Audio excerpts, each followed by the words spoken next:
तो चलिए अब की शुरुआत करने जा रहे हैं आज की सबसे बड़ी खबर के साथ। तस्वीरें बदल चुकी हैं। अब बन रही है भारत की सबसे बड़ी रणनीतिक ताकत। भारत के इंफ्रा इतिहास में आज एक नया अध्याय अब जुड़ चुका है। इंजीनियरिंग के जज्बे ने एक और असंभव को संभव कर दिखाया। देश ने वो कर दिखाया जो चुनिंदा ताकतवर देशों के पास ही मुमकिन है। भारत का हाल देखिए, मोदी सरकार का जंगी जुनून देखिए। इंडिया जो है बड़ा जबरदस्त उनका सिस्टम है, ये टेक्नोलॉजी बड़ी जबरदस्त है। जटिल इंजीनियरिंग पर भारत का विजय पताका लहराया है। लंबे और देश की सबसे लंबी वाटर टनल जो ना किसी बिजली से चलेगी ना मोटर पंप से चलेगी। भारत ने बड़ा काम किया है, एक टनल बना दी तो दूसरी जानिब हम सुन रहे हैं कि चनाब से पानी भी जो है वो ब्यास की जानिब डाइवर्ट कर दिया जाएगा। ये अज़ाइम क्या है भारत के?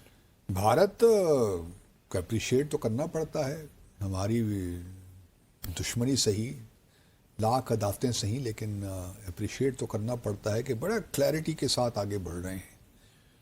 अभी देखिए ना, टनल ये तो कोई बहुत लंबी टनल है, लंबी टनल भी है एक्चुअली 13 सलीमनाबाद वाटर टनल, और ये तकरीबन 11.95 किलोमीटर लंबी ये सुरंग है। देश की सबसे लंबी और तकनीकी रूप से सबसे जटिल वाटर टनल मानी जा रही है। नर्मदा घाटी विकास प्राधिकरण की इस महत्वाकांक्षी परियोजना का निर्माण जो है वो 17 वर्षों से जारी है और अब ये अपने अंतिम चरण में है। ये कहानी महज एक सुरंग की नहीं, बल्कि एक ऐसे जुग्राफियाई आसाब की है जिस पर पूरे खित्ते की सियासत, सलामती और ताकत का तवाजुन टिका हुआ है। और जब भी इस हसास पट्टी में कोई नई तामीर, नई फौजी सरगर्मी या नई मंसूबाबंदी सामने आती है तो नक्शे पर खींची लकीरें जैसे जिंदा होकर सवाल करने लगती हैं कि आखिर इसका असल मकसद क्या है।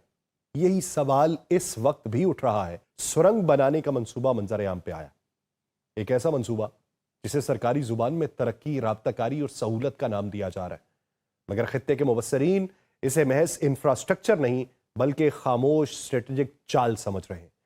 यानी कि हम बात कर रहे हैं भारत के मध्य प्रदेश राज्य की, जहां इस परियोजना को अंजाम दिया जा रहा है।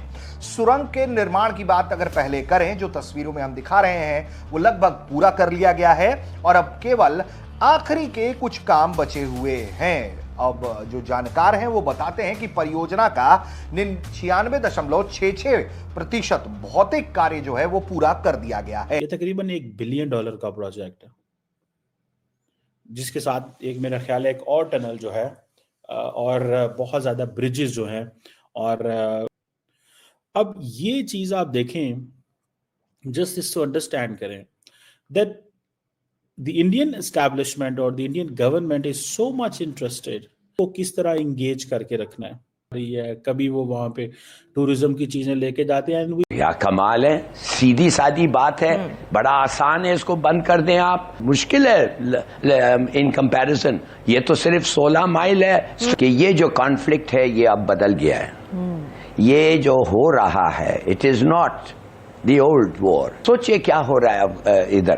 कहा जा रहा है कि स्ट्रेटेजिक इंफ्रास्ट्रक्चर पुश है और इस पे ये भी बात की जा रही है कि पाकिस्तान इसको कैसे देख रहा है। तो साजिद साहब आप बताइए कि पाकिस्तान इसको कैसे देख रहा है और ये आप कितना सिग्निफिकेंट इवेंट समझते हैं? क्या ये वाकई इंफ्रास्ट्रक्चर, स्ट्रेटेजिक इंफ्रास्ट्रक्चर पुश है भारत के लिए? पर्सनली मुझे पूछें तो पाकिस्तान इसको नहीं देख रहा, बिल्कुल भी नहीं देख रहा। क्या देख के करेगा उसको? आपका क्या ख्याल है, पाकिस्तान को उस वक्त उस तरफ देखने से कोई कुछ हासिल होगा? मैं अगर सच्ची बात आपको बताऊं, टू बी ऑनेस्ट, दुनिया में आपको अगर आपका प्राइवेट सेक्टर आपको सपोर्ट करे ना तो यू कैन डू वंडर्स। अगर आपको दुनिया का प्राइवेट सेक्टर सपोर्ट करे ना तो यू कैन डू वंडर्स, क्योंकि जो प्राइवेट सेक्टर होता है उसके अंदर ये कैपेबिलिटी होती है कि वो चीज़ों को थोड़ा सा वो कमर्शियल इंटरेस्ट में चीज़ों को देख रहे होते हैं, कर रहे होते हैं। उनको ये होता है कि यार ये इससे हमें फायदा होगा, वो बिजनेस एंगल से देखते हैं चीजें। मेरी ये असेसमेंट है, ठीक है जनाब। तो ये फैक्टर्स जो हैं वो अब देखें ना, ये आज इंडिया ने ये जो मिशन भेजा है, ठीक है, इसको अगर आप देखें कि वो अपनी कामयाबी समझ रहे हैं कि हमारा प्राइवेट सेक्टर इस काबिल है। ये एक टेस्ट फ्लाइट थी और वो मजीद करने जा रहे हैं। मजीद कमर्शियल फ्लाइट्स की तरफ जा रहे हैं। 2018 में ये जो स्काई रूट बनी थी, कहा जा रहा है कि एक new generation of Indian space startups का हिस्सा था। अब ये चीजें नरेंद्र मोदी बेसिकली कैश करवा रहे हैं, ठीक है, और वो कह रहे हैं जी हम तो ग्लोबल इन्वेस्टर्स को कह रहे हैं। अब ये प्राइवेट कंपनी है, मार्केट में शेयर होंगे, और ये स्पेस सेक्टर की जो स्पेस सेटअप में प्राइवेट सेक्टर की जब लिबरलाइजेशन होती है, यानी कि तो लोग आते हैं बीच में। कहा जाता है कि ये फर्स्ट स्पेस सेक्टर कंपनी थी जिसकी $1 बिलियन वैल्यू बढ़ी। अब ये देखें, इसके ऊपर लोगों ने शेयर खरीदने हैं, और जो इंडियन मिशन हैं अक्रॉस द वर्ल्ड वो कहेंगे जी देखें जनाब, हम तो पहले छोटी मोटी वो ग्लोबल सैटेलाइट मार्केट का अब हम भी हिस्सा हैं, हम भी आए, एलॉन मस्क की स्पेस एक्स है तो हम भी हैं, क्यों नहीं है।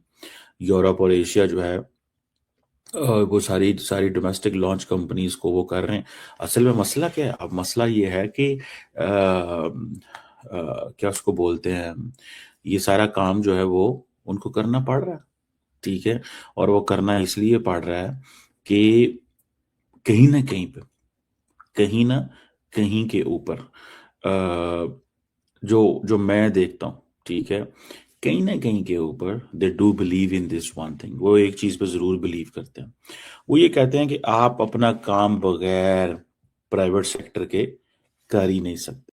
नमस्कार दोस्तों, जय हिंद। दोस्तों, भारत के लिए एक दिन में 2 खुशखबरी सामने आई। जी हां दोस्तों, जहां हमने देखा कि एक तरफ भारत ने पहली बार प्राइवेट कंपनी के द्वारा अपना सैटेलाइट भेजा, तो वहीं पर दूसरी तरफ भारत के लिए एक और बड़ी खबर सामने आई, जिसने भारत ने अपने इतिहास का सबसे लंबा वाटर टनल बनाकर रेडी कर दिया है। दरअसल दोस्तों, ये 17 साल से बन रहा था। इसमें किसी भी तरह का इलेक्ट्रिक उपकरण का प्रयोग नहीं किया गया है जिससे उसमें पानी फ्लो करने में मदद हो। ये नेचुरली तौर पर इससे पानी फ्लो करेगा।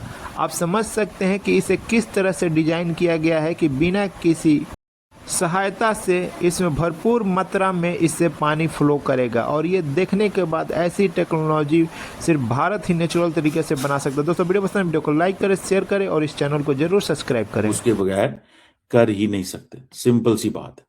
प्राइवेट सेक्टर को ही सामने आना पड़ेगा। ये प्राइवेट सेक्टर की ही गेम है, ये प्राइवेट सेक्टर का ही कमाल है। और अगर आप ये समझें कि ये फॉर एग्जांपल ये जो स्काई रूट है, ये स्पेस रॉकेट जो है, वो आज से तकरीबन कुछ दिन पहले ये कह रहे थे कि जनाब अब हमारा जो है, हमने फुल कमर्शलाइजेशन 2027 में कर लेनी है। ये फर्स्ट प्राइवेट ऑर्बिटल लॉन्च है, और वो लड़का भी बड़ा यंग सा है यार, ठीक है जी, जो ये सारी की सारी लोग इसको चला रहे हैं। और इंडिया की जो रॉकेट मेकर ये स्काई रूट एरोस्पेस जो है, ये इसने वो कहते हैं कि हम जो व्हीकल है हर मंथ तैयार कर सकते हैं ताकि फुल कमर्शलाइजेशन में हम अगले साल तक जा सकें। इसका जो वो है पौन चंदन बंदा था, यंग लड़का है बिल्कुल,